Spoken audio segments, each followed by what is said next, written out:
So peeps, early from YugaTech, and first off, I just want to greet you all a happy new year. 2025 was indeed a good ride, and we're happy that you're still joining us this 2026. And now, POCO is starting the year with a bang with its M series, the POCO M8.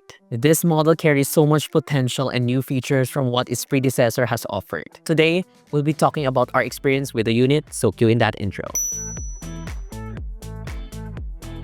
Design-wise, the POCO M8 is impressively thin. The ultra-slim profile gives it a premium vibe and feel when you're holding or just looking at the unit. It's way different from its predecessor, the M7. This one is slim and curvy, while the M7 is a bit hefty and boxier. The M8 is 7.35mm thin and weighs only 178 grams, which is way lighter than the 224 grams of the M7, making it more comfortable to hold in hand.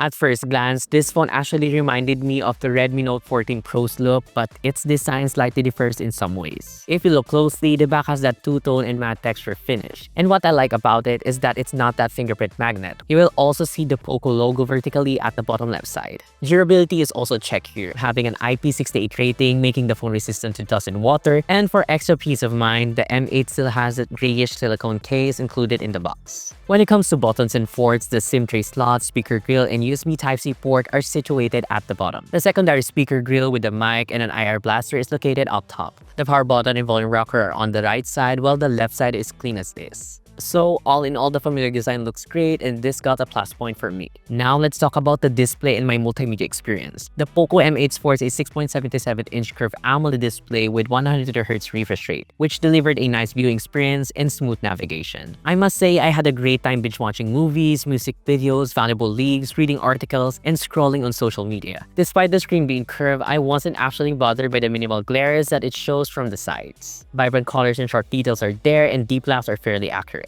For outdoor visibility, the POCO M8 is sufficiently bright and works well under the sun. Traveling and just going for a casual stroll outside won't be much of a hassle. About the audio quality, this is where the M8 falls a bit short. It is surely loud thanks to its dual series speakers and 300% volume support. However, it sounds thin and lacks a bit of punch in every beat.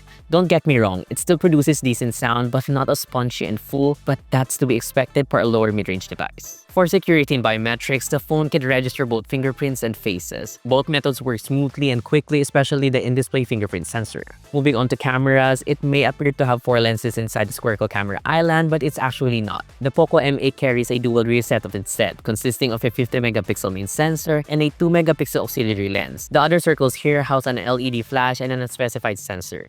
It produces decent photographs. There's a good amount of color in every snap, just make sure to have enough lighting for it to capture image properly. That's because I noticed that there are times the image lighting becomes grayish if you're not in a well-lit environment. As for its zooming capabilities, don't expect that much because there is no telephoto lens here. But it can decently capture close-up images with the help of AI processing. You can shoot at 2x zoom and can go up to a max of 10x digital zoom. For selfies, you get a 20-megapixel shooter housed in a punch hole notch. It also does a good job handling videos and images.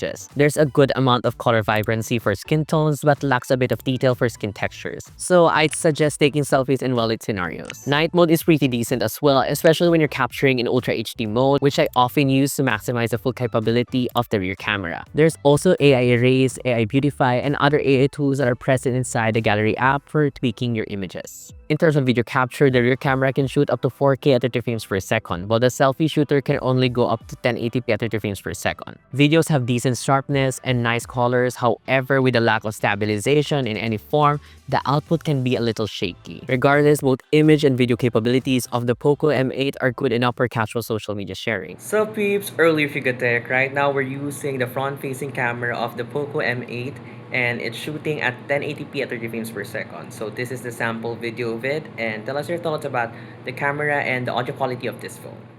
Moving over to performance, the M8 is equipped with a Snapdragon 6 Gen 3, and from my experience, the phone performed quite well. For config, our unit comes with 8GB of RAM with an extra 6GB of virtual RAM paired with a generous 512GB of internal storage. That amount of storage is more than enough to have your favorite games and app installed, so that's definitely a plus. I've been playing Mobile Legends on this one where I maxed out the graphics, it was smooth and ran perfectly without noticeable stutters. And even my cousins loved playing on this one and even complimented how efficient the phone was during long gameplay sessions. I also tried playing Call of Duty Mobile and it was great, being able to play the game at up to 90 frames per second in all game modes. However, when playing graphic-intensive titles like Genshin Impact, the phone starts to struggle, but tinkering with the right settings can still provide decent gameplay. And one thing we noticed about the unit during our gameplay on Genshin Impact, the phone slowly went warm to the touch, particularly on the camera island part. It's normal to happen though, and it didn't feel bothersome.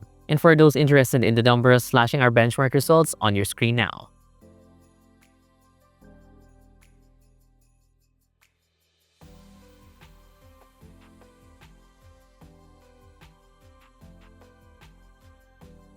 On the software side of things, the POCO M8 ships with HyperOS 2 on top of Android 15, which has a distinctive skin and Xiaomi-specific features. The UI is still pretty much the same as previous POCO phones, so there isn't anything noteworthy to discuss. The interface is simple and has a certain level of customization, allowing you to change icons, wallpapers, and themes to suit your style, but that's pretty much it. Circle to search, AI Beautify, AI Erase, and Google Gemini are among all the AI features present on the POCO M8. I must say this setup is very similar to the Redmi phone I reviewed last time because they essentially both run the same OS. As for update policy, the POCO M8 is said to have 4 years of OS updates and security patches, which is honestly nice. Let's now jump onto the phone's battery life and connectivity. I know some of you might ask, why did the POCO M8 5G have a smaller battery pack of 5,520 mAh while last year's POCO M7 had a large 7,000 mAh? We have the same question as well. Well, despite the smaller capacity, it doesn't drain that easily. Whenever I review smartphones, I always try to use them on a daily basis, and this one got me covered the entire day. From one place to another, it didn't fail to provide me with enough juice. Then, if it ever drains the battery, it supports 45 watts of charging that gets the phone back to 100% in no time. Not to mention, the POCO M8 has 18 watts of reverse wired charging too, adding a bit of convenience to charge other devices and accessories. Of course, we're on our usual PCMark battery life test, and it was able to record 20 hours and 40 minutes of uptime. It's actually an interesting result since it's almost the same result as the POCO M7 considering it has a smaller capacity. Connectivity-wise, you have the essentials here including 5G, Bluetooth, GPS, NFC, Wi-Fi 5, and as usual, a built-in IR blaster.